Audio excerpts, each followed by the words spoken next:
The idea of becoming a coach I already had from age 22. I was working as a communication trainer at a corporate company, and I learned a lot in terms of how to coach people. Feeling stuck is a very uncomfortable feeling, right? How to get what they want. They know what they want, but they don't know how to get started. And that's where the procrastination starts and a lot of fears come up. So if you think you're not good enough, it is not based on facts. It's usually based on a limiting belief.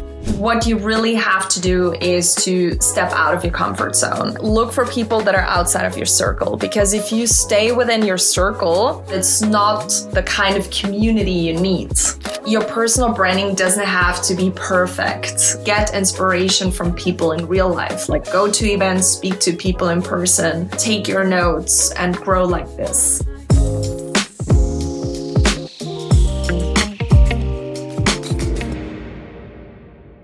Welcome to the Naked Thoughts podcast. Today I have Marlene on my side. Marlene, you have coached about 800 individuals over the last years in Austria, Germany, the Netherlands, and South Africa. You were also listed under the top 15 coaches in Amsterdam. When we strip all that away, who is the person behind that? That's a really good question. And first of all, thank you for having me. I'm super excited to be here today. And yeah, to strip that away, I think what is core identity, right? That's a really huge question. And I would say what is behind that role is a person that loves to help people grow. I think that's the core identity that brought me here. I really love helping people to get what they want, to thrive in their careers, to be a better version of themselves. And even if it takes gradual steps, day by day, I think the results they build over time. And I think that's the beauty of it, to be part of this journey of any individual. Yeah. What part of you tends to get lost behind all of that, behind that role of coach, of making people better? So I would say sometimes, especially when you are not the best version of yourself, you really have to hide this part, right? And especially when you coach people, it's about the other person. It's not about you. And I think what you have to, for example, understand is when you're in the coaching process that no matter what this person is going through, you cannot take it personally. And sometimes you might get triggered yourself because this person, for example, undergoes a similar shift or a transformation that reminds you of your own. So I think there it's really important and crucial to understand like that you need to stand behind the person you are as a coach. And as a coach, you need to sort of hold the space for the other person. It's not about you. It's not about your triggers or your projections, on your clients. It's really about the other person. And I think that's something that isn't discussed enough or hasn't been talked about enough in the coaching industry. Nowadays, I think coaching, doing therapy is very common and almost everyone is doing it. But I would be interested to know what exactly is a coach and how do you differentiate a coach between a psychologist? Mm-hmm. What are the distinctions? So the key distinctions are therapy is always a little bit past oriented, whereas coaching is more future oriented. So if you want to get a coaching, you're definitely going to look back at previous experiences a bit, but you don't use them to dig super deep and then to sort of analyze your past. You use them to step forward and to basically understand that, okay, I'm coming from point A. What can I do now to get to B? So it's sort of making a plan from where you're at, looking back a bit, but not getting stuck in the past. And I think that differentiates a little bit from the classical therapy. However, if you think about cognitive behavioral therapy, it's a little bit more similar to coaching, I would say, because you work a lot with positive psychology, positive affirmations, mindfulness, awareness in terms of your own thoughts, your beliefs, limiting beliefs, for example. So I would say that's the core differentiation. Plus, coaching is something where I help you find the answers or your answers inside of yourself. And I'm not here to sort of impose an answer on you. I help you to understand yourself better. Did you always want to become a coach? Pretty much, I would say. Like, very confidently, I've known this since I was 22 years old, that I wanted to help people grow. My core ambition was my dad as well, because he coached me in terms of my career. He said that I could always do anything I wanted to do if I was really behind it. And I have to say that he helped me a lot with, like, preparing for interviews or to understand what my personal brand is, for example, and how I could like present myself in a better light. So he definitely shaped me in this regard. And that's why I turned it around. I started to work at first at a bank right after I graduated from high school. And only 6 years later, I decided to pivot my career and chose a study program in anthropology. How did becoming a coach change the way you see your career and life? You said you started in banking, which is a completely different area. Exactly. But what was your driver? On the one side, you mentioned, okay, you want to make people better. You want to help them to achieve their goals. But was there something else, or? Well, yes. What I wanted to find out is, how do I find out what my purpose is in life? I think that's one of the biggest questions and one of the most important themes in one's life, that you choose wisely when it comes to your career, because you're going to spend most of the time of your life in a specific job, in a specific field.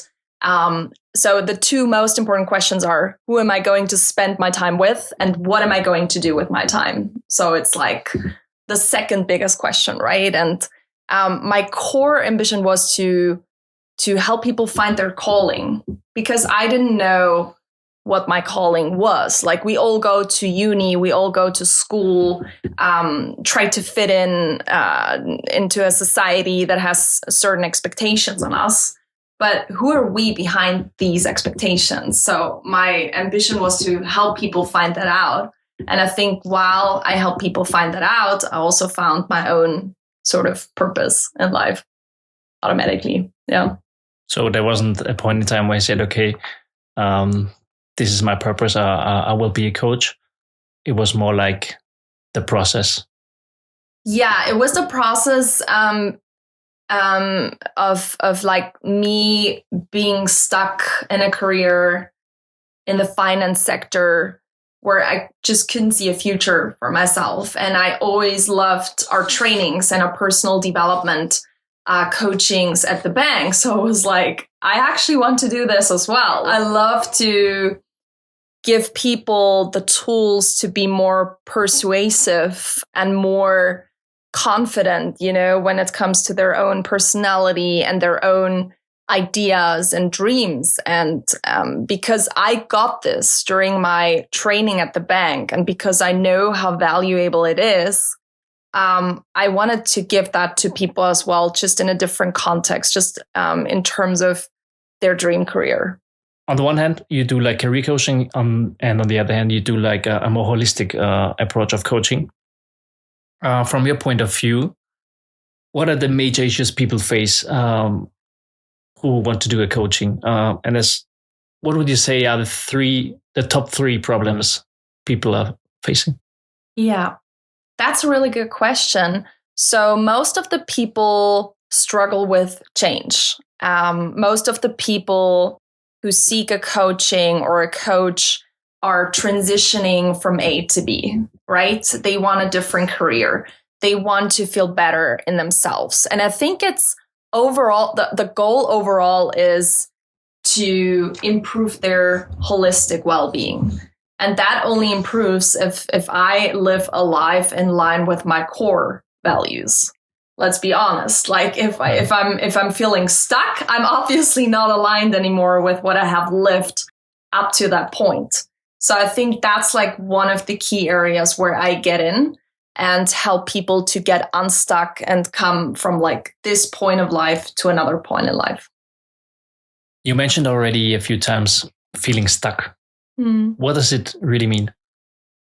feeling stuck is a very uncomfortable feeling, right? Like we all know it. Like we all felt stuck at one point in our lives. So it means for me personally that I have the feeling no events are moving anymore. I have the feeling that I have been circling around the same topics for a long time, that I don't know how to move forward. So sometimes I also coach people that just have no clue how to get what they want. They know what they want, but they don't know how to get started. And that's where the procrastination starts. And a lot of fears come up. Fear of failure, fear of not being good enough, fear of loss even. Because if we try something and it doesn't work out, we might lose it again. So I think a lot of fears come up, and that's why we're stuck. And as long as we do not look at these fears and tackle it each by each and sort of like embrace it, we're not going to get unstuck. We need to face them in an appropriate way. Do people always know that they are stuck? No, I don't think so. I think for a long time, often we are on autopilot, right? Like we are just moving through life and do the same things day in, day out, over and over again. And then eventually when the pain increases, like to a certain point where we're like, oh my God, I just cannot deal with this anymore. That's where we change something. So often the pain needs to get really, really high in order to, change a certain habit or a certain problem and turn it into something beautiful again. Yeah, I guess people stay in the same situation as long as the pain doesn't surpass a certain threshold. Although they are in pain, they don't want to change because it's not too bad, right? Exactly. So, it's comfortable, right? And I mean, if you look at life and you look at the 3 components that determine life, it is also normal sometimes to be in a stable phase because our life is shaped by creation, preservation, and transformation. And it might be that you, for example, are in a state of transformation, right? So you have already felt stuck, and that's why you're now changing your course. Whereas another person might have just gotten 2 babies, for example, and is very happy with their job, but they are in a more kind of stable phase, in a preservation phase, which is also fine. But they will eventually get to the point of the transformation phase as well, or again. And that's where it's important to look at yourself and be like honest with yourself, like in which phase am I? And only when you transform your life, you can get back into the creator kind of mode again, so it will always repeat itself if you look at it like that. Okay, so the phases always always keep repeating themselves. Yes, exactly. Yeah, it's a constant dance between creation, preservation, and transformation. Very interesting. From your experience, what is the biggest lie people tell themselves? The biggest lie? I'm not good enough. I think that's a very subconscious, huge lie, because if we look at it from like a bird perspective, like so many skills you can actually learn, right? So many things, like whether it's about performance or innovative thinking or problem solving, like our brain is able to learn. So if you think you're not good enough, it is not based on facts. It's usually based on a limiting belief. I think many people get stuck because they never do the first step to change, or something is prohibiting them to do so. You've coached so many people. Do you see any patterns why people are never take the first step? Yes. One of the biggest patterns is lack of knowledge. So they just don't know how to get started. They don't know how to take action. What would be the first step in terms of entrepreneurship, for example? Like people just don't know how to get started. And I think that holds you back, right? Like the lack of knowledge. The second thing is limiting beliefs, as I just mentioned earlier, like not feeling good enough or not feeling ready enough, and then people just don't take the first step ahead, which actually would bring clarity or would actually lead to experiences. Because let's be honest, perfectionism and the imposter syndrome, it's not going to help us any further. I think it's better to progress than to be perfect and to learn from your mistakes rather than trying to be the best from day one, right? Yeah. You are an entrepreneur. Of course, you have built your own business, Passion Tree Coaching. How did you start it? And I want to go deeper from the idea of how to structure it. How did you acquire clients? So, as I said, like the idea of becoming a coach, I already had from age 22. However, I didn't feel ready at that time, right? I still studied and everything.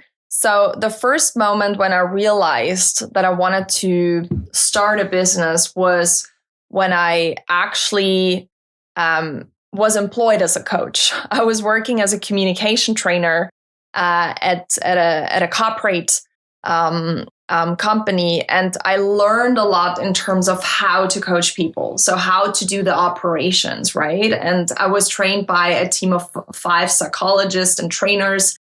And that was the moment where I felt like, okay, within this frame, I have to stick to the guidelines, the corporate guidelines, right? I cannot really be inventive or innovative.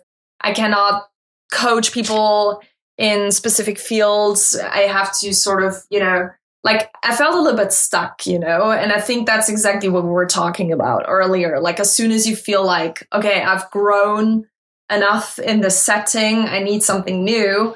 That's where events start moving again. Yeah. And that's where I made this decision. Okay, I am just a free spirit in so many ways. Like the last couple of years, I've traveled the world. I lived in so many places.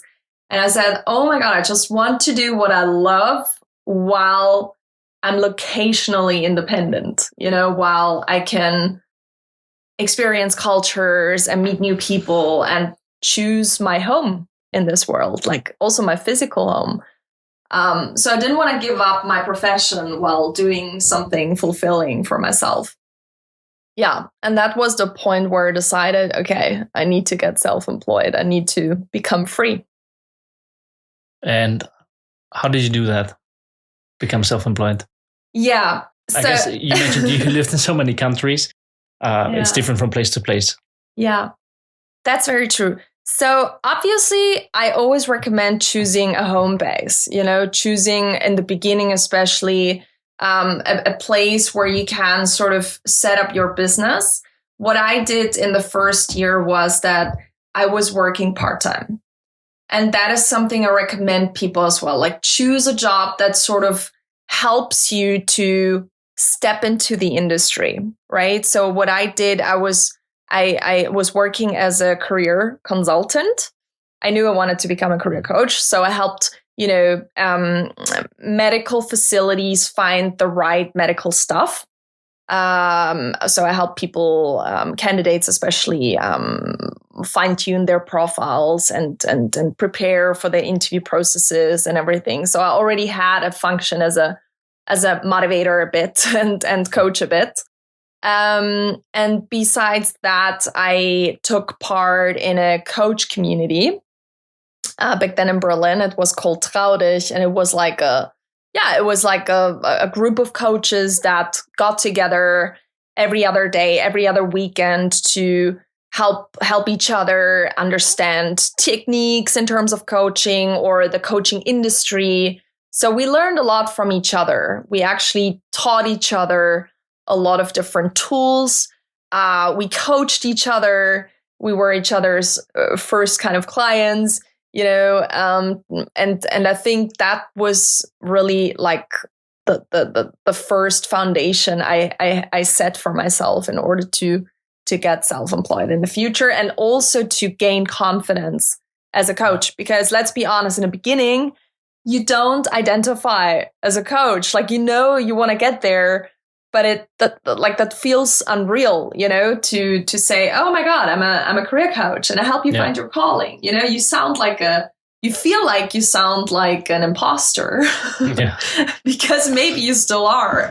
That is really where you're not ready, but you sort of prepare. And while you prepare, you start to coach people for free, for example. And then after a couple of months, you gain confidence. And since I already had worked as a communication trainer at that point for 1.5 years, I already had coached around 150 people in a corporate setting. So I had enough confidence to get started. And the third point was my master that helped me to write my thesis about career coaching and the needs of students and graduates in this regard, and how I could help people find their dream jobs. So I also did a market research in this regard. What felt most challenging at the beginning? You mentioned the confidence, or was it the structure or the visibility, putting yourself out there?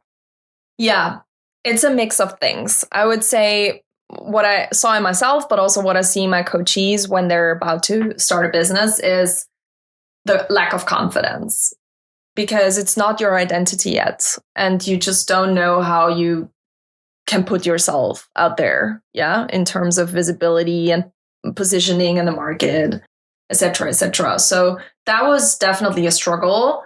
I just didn't know how to get started. Like, I had a master in marketing, but still I felt uncomfortable to put myself out there and even to offer free coachings to people.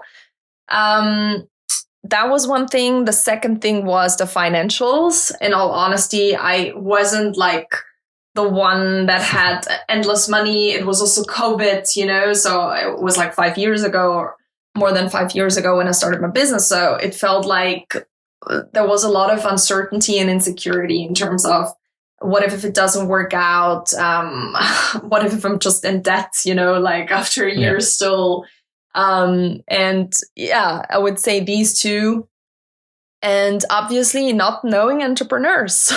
Honestly, coming from Austria, from a country of security, as you might understand what I mean with that, because people are like, if you're self-employed, you work the whole time. Like, that's what we say in German. I cannot literally translate it, but it's almost like if you're self-employed, everything is at risk. And that's what your mindset is like, in America or even in the Netherlands, where I also lived for a while. Like, people are more courageous and they dare to, start something, start a venture. And I think that's important to do when you want to become self-employed, to just get started. What did you have to unlearn when you became self-employed? You mentioned a lot of things you had to learn. What kind of things you had to unlearn? I had to unlearn that certainty is a given, because I think just because we often tell each other when you're employed and when you have like a fixed income, you're safe. And I mean, that might be true for like 1 or 2 months, before you get fired or your contract ends. But I mean, by the end of the day, nothing is certain. And I think I had to take the risk, and I had to be more courageous. And I also had to accept that I needed to jump into the cold water in order to get started. As I said, like, I didn't have a family background, where people were self-employed before, even though my grandfather ran a bakery, he was self-employed, but still that was different times, and the other side of my family, they were all employed. So even for my parents, I remember, like, it was weird for them to see me becoming self-employed and taking this path, even though they obviously were happy that I would take the risk. But I remember that they were a little bit worried in the beginning. Yeah. I think the environment affects you a lot. Mm-hmm. In this case, what would you recommend if somebody wants to start their entrepreneurial journey, but is surrounded by people who may be quite a bit more conservative and not open to those kind of things? Yeah, that's a really good question. So what you really have to do is to step out of your comfort zone. And what I mean by that is like, look for people that are a little bit more ahead of you. You have to look for other entrepreneurs. You have to look for other coaches, for example, in my case. You have to understand the industry. You have to understand how other people got started. Just look for people that are outside of your circle, because if you stay within your circle, you might be surrounded by your old friends you have known from like the past 15 years, or your parents, or people from school, university, but it's not the kind of community you need. So look for like-minded people that are a little bit more ahead of you. Looking back, what do you think? What do people overcomplicate when starting a coaching or freelance project? What they overcomplicate for themselves is probably putting themselves out there. I think your personal branding doesn't have to be perfect, just because you think you need to have everything established before you step out. I think what is more helpful is to actually suggest or find like a point or a problem your client might have, and actually have a conversation about it and come up with suggestions, instead of continuing to work on your perfect personal branding and then writing like a bunch of LinkedIn messages to different kind of people. It's better to actually go to events and talk to people in person and pitch yourself and listen to other people's struggles and then adjust your product accordingly. Yeah. I often start very different projects with very different kind of clients because I work with multiple organizations, career institutes, companies where I do leadership and executive coaching. And I always tailor my service to their needs because I think that's the only way to understand your clients' problems and to actually offer a solution that fits their needs. So just go out there, have conversations. Don't be too focused on this is my product and it's already finalized and now I have to put it out there in the market. No, go into the market, understand the problems, and adjust your service or product accordingly. Especially in your case, do you link your self-worth to your job? Ooh, that's also interesting. To my job. A bit, I think. Yeah. I mean, obviously, we're all humans, right? So an honest answer would be subconsciously, at least, a bit of my image or self-worth might be linked to what I'm doing, right? Because I love to help people. So that's also linked to like the identity I was talking about. But I think what is also important is that from time to time, you detach yourself from your business. And that's what I did last year, like a lot. I, for example, went to the US, did like an acting course for like 2 months, lived in California. It was one of my biggest dreams back then, my childhood dreams.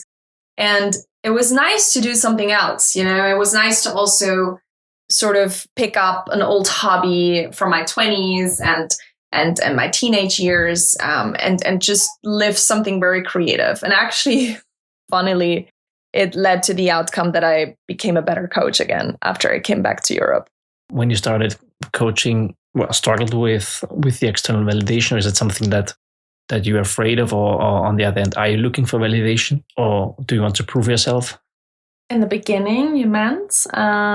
Especially in the beginning, I guess it's... Not really.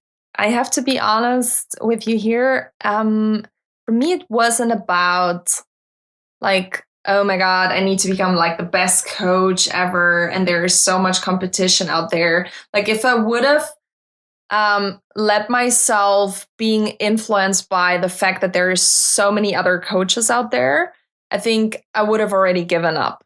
Mm-hmm. For me, it was crucial to think of it as there are like 8 billion people on this planet, and there is like a coach for every single person as well.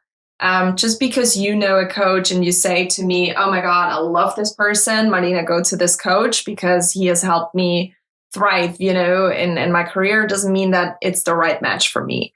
And that's how I thought about it. And that's how I still think about it. Like, I think there is no competition as long as you are yourself, as long as you know your worth and what you can offer to this person. And to be honest, I never really compare myself to others. I even don't look at other LinkedIn profiles so much of other coaches and all that stuff. I can look at it from like a branding perspective and can say, okay, what maybe can I do better in terms of my wording? But it's not that I have a look at, oh my God, how many recommendations do they have or followers or things like that? Because it doesn't mean that just because someone has like 40K followers, that this person is better than you.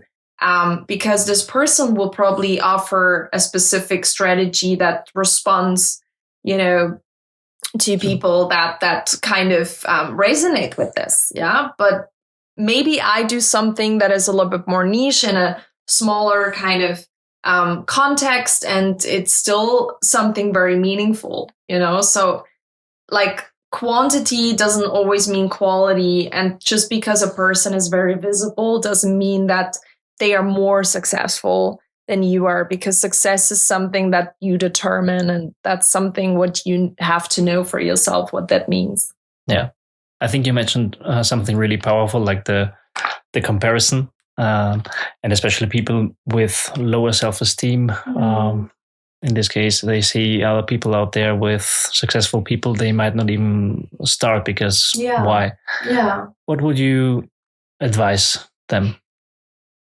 I would advise, like, don't look at too many other profiles.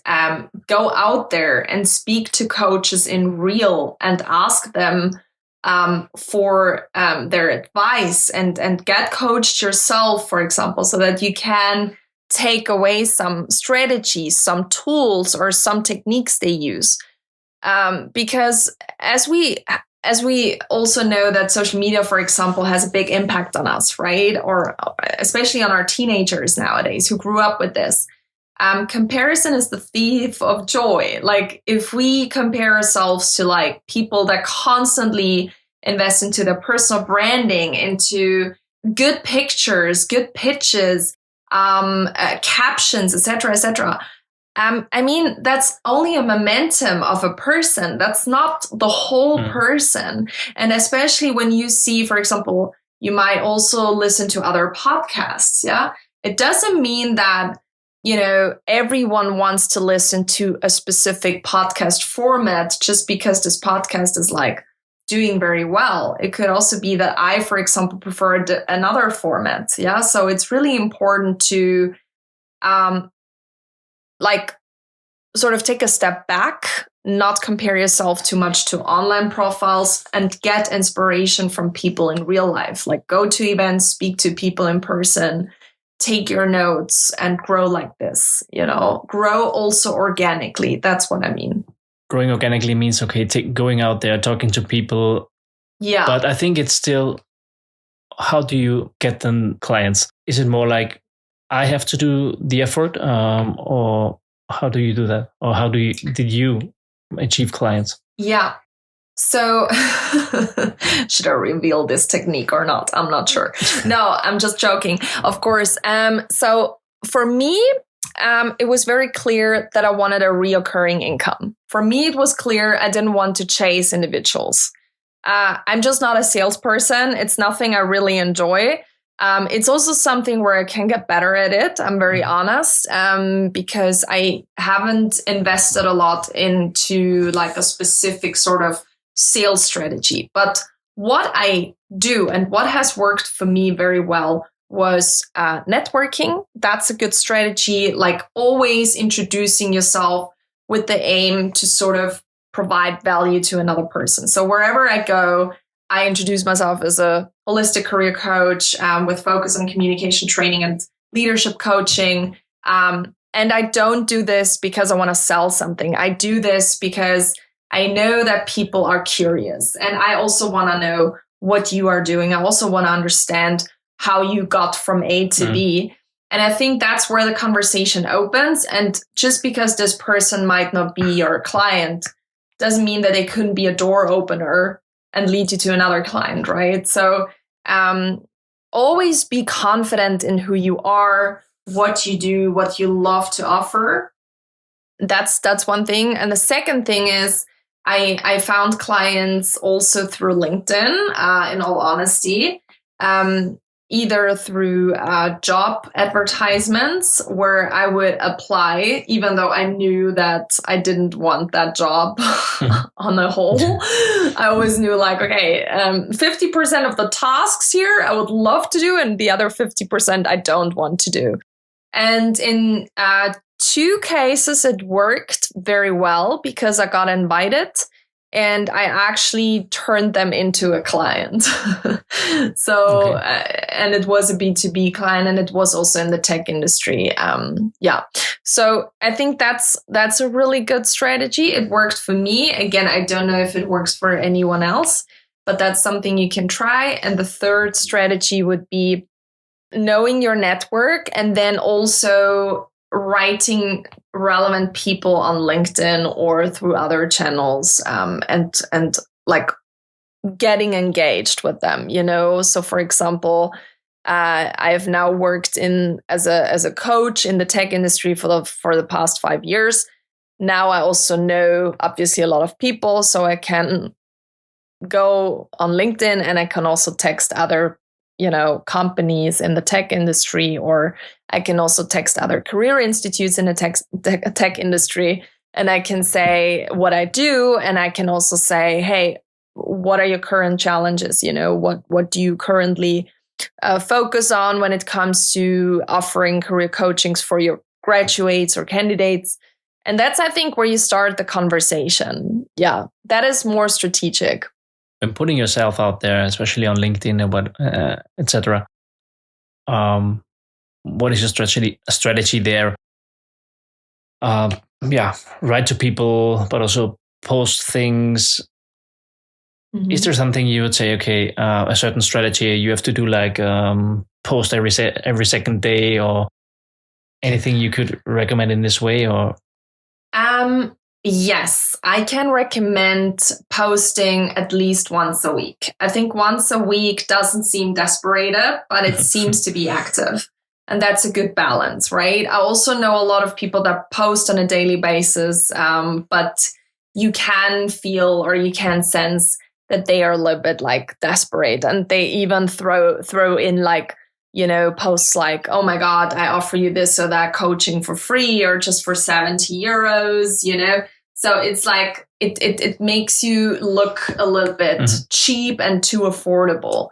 So what is important for your clients is to see that you are a stable force. If you provide meaningful content once a week, it's better than providing quantitative content on a daily basis, right? But more important than posting all the time is also having a good header, having great keywords, you know, that can be found through the algorithm, because the algorithm also has to support you on LinkedIn. And it only supports you if you use the right keywords. As for example, if you want to become a data engineer, you have to put data engineer in your header, right? Or if you want to do executive coaching, you need to write this term into your header. And the third step is to connect with people in the industry and with like-minded people. So if you want to become an AI engineer, you need to look for AI engineers in your region and add them to your profile. So summarizing all of this, starting your own project, putting yourself out there, maybe deal with people in your close circle who are not supporting your plans. Could you give like the top 3 recommendations before we move on to the next topic? So first advice is step out of your comfort zone, right? Like go out there in the world, into the physical world, and go to on-site events where you can find people that are a little bit more ahead of you, whether that's in terms of career, whether that's in terms of holistic growth, but look for people that have a better mindset, that have sort of experience in the field you want to dive in. Because like this, you learn, and don't feel like disencouraged when you meet those people. Rather see them as inspiration and as a gift, because this is how you can grow further, and this is how you can basically take the next step when you want to take action in terms of your own business. Second advice would be clarity comes from action. Clarity doesn't come from overthinking. I think it's one of the best advices I've ever gotten in my entire life. Just try it out. You cannot fail if you experiment. If you have two choices to make or two options and you need to make a choice, then go for both if you have the time and a possibility, and then you make your choice. Mm-hmm. And if you don't have the possibility to go for both, then go for the thing where you know, okay, that's the thing I couldn't live without. And that's obviously one is always more than the other, you know? And if you choose the wrong one, you will also see it or feel it. Exactly. And even if you choose the wrong one, I mean, what is right or wrong? I don't really believe in right or wrong experiences anymore. Like, I do believe that every single experience shapes you in a way that you figure out the next step and that you learn something about yourself. And we often do regret the things we didn't do rather than the things we have done, because the things you have done might not be good, or you would interpret them as a failure or something you shouldn't have done. But that's why you're wiser now. So never be hard on yourself just because at that moment it was the right choice to take. You know what I mean? Yeah. So bring also a little bit more compassion to yourself. I would say that's even the third. The third advice, to be kind to yourself, to also not try to be perfect all the time, but really like see yourself as a lifelong experiment that is just trying to figure out life and their own purpose, and learn from what you have experienced. Very good advice. Thank you. So if anyone who wants to become a coach, I think should listen to that. Thank you. Moving on to maybe to your personal journey, or continue your personal journey. Coaching people always means holding space for them. Mm-hmm. How do you protect your own energy? Yeah, I care a lot about my own well-being and balance. Like, obviously, that's something I had to learn. For me, it's important to, first of all, keep enough distance. I'm definitely an extroverted introvert, even if that doesn't seem like it sometimes, but I need a lot of alone time. I love to do my coachings online because that gives me a lot of space, obviously, because I'm not in the same sort of room with people. So I need the balance, between like online coachings and also doing things and workshops on site. The second thing for me is like meditation, yoga, positive affirmations, eating nourishing meals and all that stuff. Traveling from time to time, like tuning in to what feels good, spending time with your friends, your family. If you want to live, or if you want to be successful, you need to at first embrace your holistic values as well, because you need to fill your own cup at first. You cannot first give it to others and then only start filling your own cup. Yeah. Many people say that might be egoistic. Might be. What do you think? I don't like this word. Me personally, I think it's important to take care of yourself. I think it's self-care. And self-care is something we need to do in order to be in an energy where we can actually lead others, where we can guide others, where we can help others further develop themselves. And if you are coming from a place where you feel exhausted and empty and not nourished, no one will actually buy your advice. So that's why even if you are struggling with this kind of topic, because you might be a people pleaser or someone who tends to overgive and overshare and everything, like, take a step back and really think of your own boundaries and where you have to draw a line so that you feel better at the end of the day. So you mentioned boundary. What was the hardest boundary for you to learn? In the beginning of my entrepreneurial journey, I tended to overwork myself. Like I tended to be overly ambitious and to have a lot of fire, a lot of drive when it came to my ambitions. But I sooner or later realized that you can only burn with as much fuel as you put into yourself, like in the beginning. So I also realized, okay, balance is key to success. And what does balance mean? Balance for me personally means a good amount of leisure time, a good amount of working hours, and also tapping into your own routine and biorhythm and understanding yourself. Like, for example, when are you the most creative in the day? Or when do you feel like a little bit more like not lazy, but unproductive, like when do you need restful time? And as soon as you identify your biorhythm and work with it instead of working against it, you're actually becoming more and more productive. And that's funny because a lot of people talk about the 5 a.m. club, right? Mm-hmm. And I don't know if you're a fan of it, but for me personally, it doesn't make a lot of sense because I care about my sleep. I care about getting at least 7 to 8 hours a night.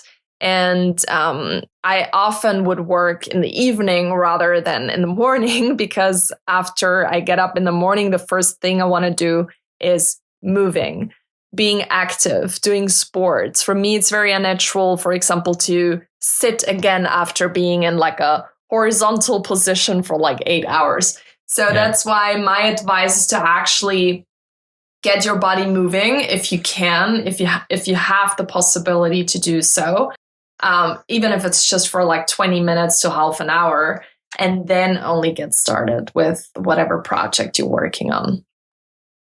You mentioned quite a few times success. What does success for you mean, and has it changed over the time? Yes. For me, success means to feel well and nourished and balanced in my own body and life. And with that, I mean living a life in line with my holistic values. Freedom is one of my biggest values. Love, fun, routine, stability, community, and that can be reflected on the outside, right? When you live it and be aware of it on the inside. I think that's for me like success, living a life in line with your holistic values. Perfect. We have arrived to the final 5 questions. So I will raise now 5 questions, the last ones, and I want you to give brief and short answers if possible. First question. What is the most valuable advice you have ever been given or received? Clarity comes from action. I thought you were saying that. Definitely. On the other hand, what is the worst advice you have ever been received or you have followed for too long? Choose something that pays your bills. Be the breadwinner. Don't choose the starving artist's path. I think that's a terrible advice. You should always go for what you want, try it out, and if you fail, you fail. But then at least you've tried and dared to take your own path. Yeah. What is something you're currently struggling with, even though most of the people wouldn't expect it?